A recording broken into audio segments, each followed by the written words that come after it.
শাকিব খানের খুব ভালো বন্ধুও। হুম।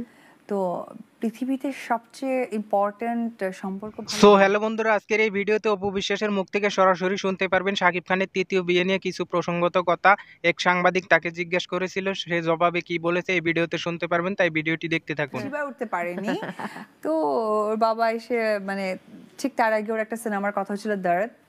তো লাইক ক্যাপচারটা এত ভালো লেগেছে, আমি সহকারে সাইফুল নামে একজন ভাইয়া ছিলেন আমাদের ড্রাইভার, আমরা সবাই ক্যাপচারটা করেছিলাম। ওকে, আরশাদ আদনান বলেছেন এবছরই বিয়ে করছেন শাকিব খান, কি বলবেন আপনি? উনি তো শাকিব খানের খুব ভালো বন্ধুও। তো পৃথিবীতে সবচেয়ে ইম্পর্ট্যান্ট সম্পর্ক ভালো বন্ধু। তো উনি কিন্তু যে প্রোগ্রামের কথা তুমি উল্লেখ করে বলছো সেই প্রোগ্রামে কিন্তু বলেছে এক বাক্যে, যখন ওনাকে প্রশ্ন করা হয়েছিল যে আপনার ইন্ডাস্ট্রির বন্ধুকে স্ট্রেট বলেছে শাকিব খান, তাই না?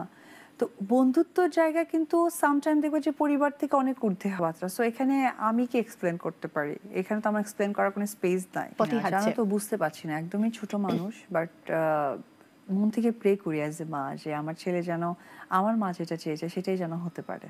আচ্ছা, ভেরি পার্সোনাল, সো টিভি স্ক্রিনে আসলে এটা ডিসক্লোজ করার বা এটা এক্সপ্লেন করার কিছু নেই। পাচ্ছে তো আমাকে, আর আমি এতটা বেশি রেগুলার, মাঝে মাঝে মানুষের বিরক্ত হয় যে ক্যামেরা খুললে অপু, ফেসবুক খুললে অপু, ইউটিউব দেখলে অপু, সিরিয়াসলি। সো ডেফিনেটলি আমি দর্শকদের জন্য তৈরি হয়েছি, সো আমি তাদের সাথে সারা জীবন থাকতে চাই।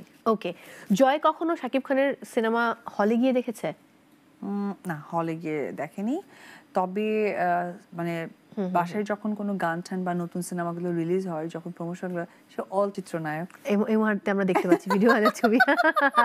এটা আমেরিকাতে, ও মাই গড, এটা আমেরিকাতে। আর এটা আমার বাসার সিঁড়ির ট্রেন আছে, তুমি আসবা, তার বাবা হাসতেছে, মানে তার বাবাকে চেনাচ্ছে আমেরিকি, নর্মাল কোনো কিছু না, এটা আন্টি, এটা হচ্ছে পাপার সাথে এটা একটা আন্টি। তখন আমি তো নাম বলে দিই, এটা অমুক আন্টি তমুক আন্টি, তখন সেভাবে কথা বলে। আর পাপার সাথে আমাকে দেখা মানে এটা পাপা অ্যান্ড মম।